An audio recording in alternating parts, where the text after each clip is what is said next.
쿠팡에서 실리콘밸리 팀에 제가 들어가서 일을 하게 돼가지고 방법론적인 것도 많이 배우면서 성장을 많이 했어요. 거기서 경험했던 것 같아요. 리소스가 한정적인 상황에서 뭔가를 한다라고 하는 거는 다른 것 하지 않는 거랑 사실 똑같은 겁니다. 상이한 종류의 일들이 치고 들어올 때는 중요하고 급한 일이면 그건 먼저 해야죠. 지금 당장 하는 거고, 여기서 핵심은 안 중요한 일들을 어떻게 처리할 것인가가 배울 점이 있는 것 같아요.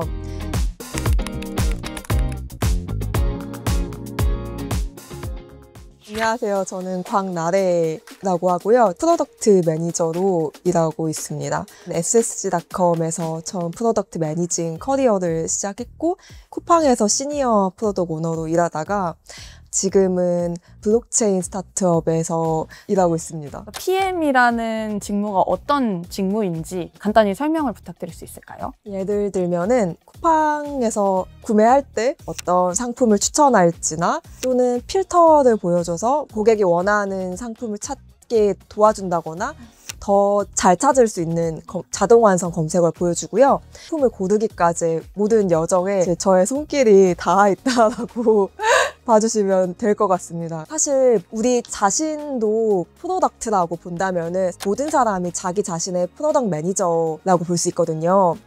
뭐 예를 들어서 제가 개발자가 되고 싶다라고 꿈을 가지게 됐다라고 생각해 볼게요. 그리고 제가 고등학생이라고 대학을 안 가고 바로 취직을 해서 빨리 커리어를 쌓을 수도 있고요. 대학을 가겠다라고 결정할 수도 있어요. 정시를 할 건지 수시를 할 건지도 결정하고 여기서 어떻게 성적을 만들어 나갈 건지를 매니징해야죠. 성적이 나와야 하니까. 제가 설정한 개발자라는 목표를 달성하기 위해서 그런 의사결정을 하고 매니징하는 게 프로덕트 매니저라고 볼 수 있을 것 같아요. 그걸 회사 안에서 하면 PM이라는 직무가 되는 거군요. 맞습니다. 수많은 것들을 계속 결정을 해야 되는 그런 직무인데 PM님은 우선순위 설정을 어떻게 하시는 편이신가요? PM이 하는 일 중에 제일 중요한 게 우선순위 정하는 거라고 봐도 무방할 정도로 가장 중요하고 가장 많이 하게 되는 일인데요. 리소스가 한정적인 상황에서 뭔가를 한다라는 결정은 다른 것 하지 않는다는 거랑 똑같은 거라고 생각하거든요. 가장 임팩트 크고 중요한 거 먼저 하고 다른 거는 뒤에 해야 합니다.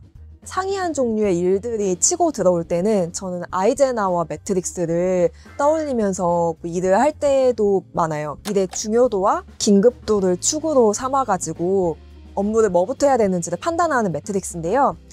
중요하고 급한 일이면 그건 먼저 해야죠. 지금 당장 하는 거고, 중요한데 급하지 않은 일이면 이거 언제 해야 되는지 스케줄을 체크한 다음에 그 스케줄에 맞춰서 하면 되죠. 여기서 핵심은 안 중요한 일들을 어떻게 처리할 것인가가 배울 점이 있는 것 같아요. 급하지도 않고 중요하지도 않은 일이면 사실 그 일들은 제거해야 해요. 근데 안 할 수가 없잖아요. 직장인인데 안 할 수는 없는데 어떻게 해야 되나요? 그게 필요하지 않다라고 설득하는 게 그게 중요한 일인 것 같아요. 근거 데이터를 내가 정리해서 이해관계자나 아니면 내 상사를 설득해서 바꿀 수도 있을 것 같고요. 또는 진짜로 중요한 일이 맞긴 한데 내 역할의 롤상 이게 중요하지 않다라고 하면은 적합한 사람에게 가게 조정 위임한다거나 덜 중요해 보이는 일들을 자동화하거나 문서화하는 방식으로 해결하려고 노력해야 될 것 같아요. 그도 아니면은 스케줄 조정을 요청할 수도 있을 것 같습니다. 그걸 설득하는 과정에서 사실 제 판단이 틀릴 수도 있잖아요. 제 판단이 틀렸을 수가 있어요. 여기서 근데 핵심은 중요한 일은 하고 중요하지 않는 일은 하지 않는다라는 원칙은 똑같다는 건데요. 저는 중요하지 않다라고 생각했지만 파고들어 보니까 실제로 중요한 일이었다. 그러면 그때는 해야겠죠? 하지만 중요하지 않는 일은 여전히 하지 않고 제거해야 하는 겁니다. 무엇을 먼저 해야 될지 판단할 때 사용할 수 있는 그런 우선순위 방법론도 있을까요? 저는 라이스 방법론을 좋아하는데요. 라이스 방법론이 리치, 임팩트, 컨피던스, 에포트의 앞글자만 따서 얼마나 많은 사람에게 얼마나 큰 영향을 주는지, 그리고 내가 이 해결책에 얼마나 자신감이 있고 여기에 든 노력은 얼마나 작은지를 가지고 어떤 프로젝트가 진행하기에 유리한지를 판단하는 방법론입니다. 제가 제약회사 영업사원이다라고 가정을 하고 생각을 해볼게요. A약은 신약인데 효과는 좋은데 비싸고 B는 기존 약입니다. 시장에서 어느 정도 인지도가 있고 가격은 비싸지 않아요. 대학병원이랑 중형 종합병원, 개인병원이 있다고 생각해 볼게요. 대학병원을 뚫게 되면은 굉장히 많은 환자들에게 셀링될 수 있기 때문에 리치가 크고 임팩트도 크다라고 할 수 있지만 설득이 쉽지 않다라고 생각해 볼게요. 컨피던스가 낮다라고 볼 수가 있고 에포트는 높다라고 생각이 되고요. 중형병원은 어느 정도의 괜찮은 리치를 가지고 있는데 다만 예산이 타이트해서 비싼 약을 사기에는 부담스러워하고 그렇지만 또 의사결정을 빠르게 해줄 수 있다라고 생각을 해볼 수 있을 것 같아요. 개인병원은 설득은 좀 쉬울 수 있지만 아무래도 환자 숫자가 적기 때문에 리치나 임팩트가 떨어질 걸로 예상이 되고요. 그러면 저라면은 라이스 이 방법론으로 계산해 봤을 때 기존 약, B약을 중형병원에 영업하는 것에 제 노력을 가장 먼저 투입할 것 같아요. 이런 의사결정을 감으로 할 수도 있지만 숫자로 한번 비교해보면서 뭐가 가장 나에게 유리하냐를 판단해보면은 좀 더 정량화된 결정이 가능한 것 같아요. 어떤 프로젝트를 진행할 때 에너지나 리소스를 어디까지 투입해야 되는지 결정하는 방법도 있을까요? 결정할 때 제가 좋아하는 방법론이 모스코 방법론이라고 하는데요. 이거는 must have, should have, could have, want to have의 앞글자를 딴 방법론이에요. 저희가 신규 뱅킹 앱을 만든다라고 가정을 해볼게요. 계좌조회 기능은 must have에 들어갈 거예요. 그게 없으면서 은행 앱을 만들었다라고 고객한테 보여줄 수는 없잖아요. 무조건 있어야 되는. 네, 무조건 있어야 되는 거죠. 체크카드를 발급하는 UI라고 하면은 저는 이거 should have라고 생각을 할 것 같아요.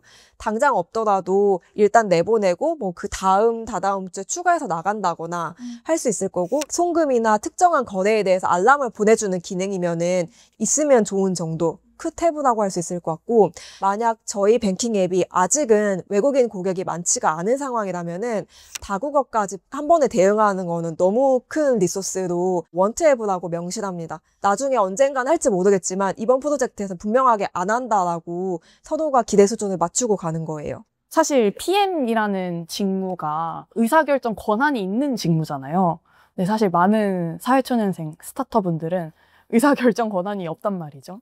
통제할 수 있는 권한이 없는 스타터들에게 조언을 주실 수 있다면? 네, 근데 제가 지금 우선순위의 중요성이나 방법론 얘기를 많이 하긴 했는데 일단 해보고 반응 보고 피드백 받아서 회고를 한다든지 고치는 게 더 중요하다라고 생각해요. 특히 처음 직장을 얻고 초년생이 되면은 잘하고 싶고 회사에도 증명하고 싶고 나도 성장하고 싶은 마음이 커서 기합이 많이 들어가 있는 것 같아요. 너무 잘하려고 하는 것 같아요.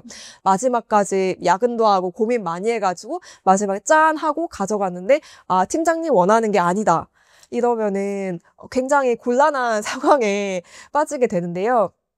지금 제가 한다고 하면은 최대한 빠르게 초안을 만들어서 뭐 월요일에 금요일까지 뭔가 해달라고 요청했다고 하면은 적어도 화요일에는 초안 만들어가지고 보여줄 것 같아요.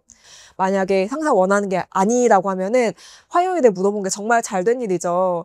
얼마 안 됐잖아요. 이제 바꿔서 다시 하면 되잖아요. 급하게 다시 바꾸면 네. 되니까. 할 수 있는 한에서 빨리 하고 내보내서 결과 본 다음에 빨리 수정하겠다라고 하는 게 저는 제일 사회 초년생 입장에서도 사실 저한테도 그게 현실적인 것 같습니다.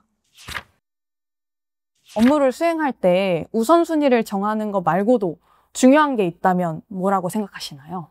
사실 우리가 일을 하는 모든 목적이 어떤 특정한 목표를 달성하기 위한 것이기 때문에 목표를 잘 세팅하는 게 가장 먼저 중요할 것 같고요.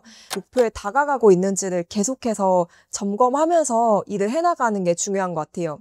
목표 지표를 잊고 일을 하다 보면은 뭐 열심히 일했고 나는 중요하다고 생각했는데 뭐 성과가 다른 방향으로 가 있고 뭐 회사에서 인정을 받지 못하고 인정받지 못하고 회사가 진짜 제일 중요한 거에 멀어지는 단점이 있을 것 같아요. PM님은 그 목표를 달성하시기 위해서 어떤 방법들을 많이 이용하시나요? 북극성 지표라고도 하죠. 큰 목표를 정하고 거기에 어떻게 다가갈 수 있을까를 쪼개서 생각을 많이 하는 편인데요. 가령 제가 42km 풀마라톤을 완주하겠다라는 목표가 있는데요.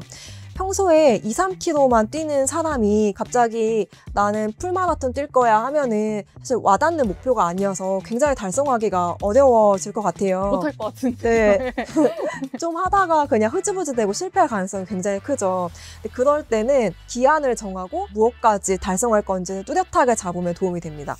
제가 1년 내에 42km 풀마라톤을 뛰겠다라는 목표를 세웠다고 하면은 3분기에는 하프마라톤 21km를 뛰겠다라고 생각할 거고 2분기에는 그거보다 조금 덜 되는 정도의 킬로수, 그리고 1분기에는 가볍게 러닝크루 같은 데 들어가서 다 같이 5km, 10km 뛰는 팀에 들어가서 뛴다면은 힘들겠지만 결국에 해낼 수 있을 거라고 생각이 되잖아요. 좋은 목표는 똑똑한 사람들이 최선을 다해서 노력했을 때 달성할 수도 있는 정도를 적당하다라고 보거든요. 그게 좀 챌린징하지만 그렇기 때문에 최선을 다해서 노력하게 만들어가지고 계속 좋은 성과를 내게 해주는 건데요.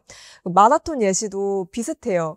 2, 3km 뛰는 사람이 5km, 10km로 간다는 거는 챌린징하지만 불가능하진 않거든요. 근데 갑자기 풀을 하라고 하면은 못하니까 그냥 포기하고 끝날 거예요. 근데 적당하게 잡고 10km 뛰다가 15km 뛰려면 그것도 힘들지만 불가능하진 않아요. 최선을 다하면 할 수 있거든요. 그 다음에 21km로 가는 거죠.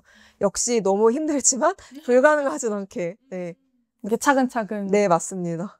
목표 달성을 위한 태스크들을 정해야 할 텐데 이런 태스크들을 잘 정할 수 있는 노하우가 있을까요? 제가 이전 회사에서도 A/B 테스트를 굉장히 많이 돌려봤는데 여기에 대한 아이디어를 얻을 때도 다른 PM들이 만든 문서 보면서 이런저런 걸 시도했고 이랬을 때 되게 좋은 성과가 있었고 이건 왜 안 됐는데 그 안 된 이유가 뭐라고 이 사람을 평가해놨구나 라고 처음에 감 잡을 때 도움이 많이 됐었거든요. 선배들이 해놓은 문서 보면서 배우는 것도 좋은 것 같고 또는 그 고객을 직접 만나보면서 어떻게 쓰고 있는가를 보면은 자연스럽게 아이디어가 떠오르더라고요. 그 고객한테 실제로 우리 서비스를 써보는 상황을 주면서 해보라고 하고 생각나는 걸 모두 말해달라는 방식을 많이 쓰거든요. 그러면은 생각지도 못했던 점에서 고객이 많이 헤맨다는 것도 알 수 있게 되고 아이디에이션을 굉장히 많이 얻을 수 있는 것 같습니다. 벤치마킹도 진짜 좋은 것 같아요. 이 다른 회사들이 어떻게 하고 있는가 보면서 배우는 게 정말 많다라고 생각하거든요. 근데 볼 때 그냥 다른 회사는 이렇게 하고 있습니다라고 끝나면은 도움이 되는 벤치마킹이 아니고 목표를 좀 명확하게 해서 우리 목표가 예를 들면 검색 구매 전환율을 몇 프로 올리는 거면은 아마존은 검색 전환율을 높이기 위해서 어떤 장치를 하고 있는가라는 관점에서 이제 다시 한번 보는 거예요. 나를 구매시키게 만들려고 어떻게 지금 상품을 추천하고 내가 아내에게 만들려고 뭘 보여주고 있고 보여주는 랭킹은 추정했을 때 어떤 것으로 하고 있겠구나라는 게 다른 회사가 잘하고 있는 점이 있으면은 우리한테 적용하는 것만으로도 굉장히 좋은 솔루션이 될 때가 많아요. 이제 PM님 얘기를 들어보니까 정말 똑부러지게 일하는 일잘러이신 것 같은데 책을 이제 출간하셨다고 들었는데 간단하게 소개해 주실 수 있을까요? 제품을 성공시키는 프로덕트 매니저의 비밀이라는 책을 제가 최근에 출간을 했는데요. 주니어 PM이나 PM이 되고 싶은 사회초년생들이 보면 제일 좋은 것 같아요. 사실 PM 직무에 집중해서 책을 쓰긴 했지만 거기서 다루는 목표 설정이 어때야 하는가에 대한 관점이라든가 무엇에 우선순위를 주기 위해서 내가 이거 어떻게 평가해야 한다거나 이게 성공했는지 실패했는지를 판단해야 한다거나 하는 거는 사실 모든 직무가 쓸 수 있는 방법론적인 기본서이기 때문에 꼭 PM이 아니더라도 도움이 될 것 같습니다. 그럼 이제 마지막으로 저희 콘텐츠를 보게 될 스타터들에게 해주고 싶은 말이 있다면?